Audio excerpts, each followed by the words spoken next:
खरा शुरू करते हैं बिना किसी बकचोदी। হে গাইস, আমি প্রথমত সকালে ঘুম থেকে উঠে আমি চলে গেছিলাম ছাদে।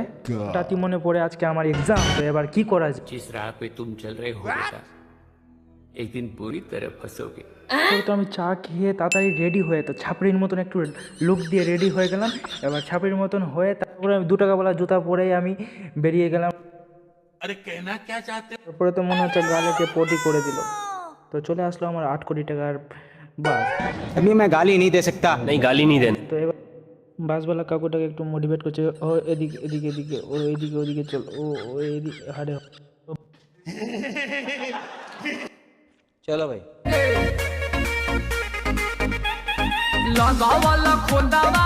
তো কলেজের সামনে এসে আমি চলে গেলাম নিজের ক্লাস। তো গিয়ে দেখি পুরো ফাঁকা। তো আমার বন্ধু এখানে লালান টপ গিরি করে বেড়াচ্ছে। এখন দেখো কি করছে। मुझसे प्यार करती है या नहीं करती है? তারপরে তো মাঠে বসে বাকচুদি শুরু হয়ে গেল। তো দেখো এবার কি হচ্ছে। আমার বন্ধু একটা আমার ফোন নিয়ে এবার বাকচুদি মারবে। এবার ধ্যান দিয়ে শোনো ওর বাকচুদিটা। তো গাইস, দেখুন আমরা চলে এসেছিলাম মানে কলেজে পরীক্ষা দিতে। রাহুলের সাথে দেখা হয়ে গেছে, ঠিক আছে? দেখতে পাচ্ছ, রাহুল একটু হাই করে দাও, ঠিক আছে? গাইস, রাহুল দা এখন সবাইকে ভিডিও বানিয়ে দিচ্ছে, দেখতে পাচ্ছ, ঠিক আছে? এই যে রাহুলের প্রথম দেখুন। আর এখানে সামিউল পরে তো এদের শ্যুট করার পর বন্ধুকে বোঝাচ্ছে যে এখানে সিঙ্গেল কেউ নেই, চল বাড়ি চল।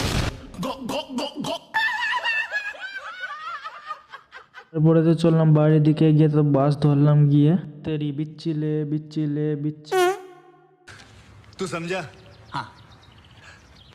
नहीं, तू समझा नहीं।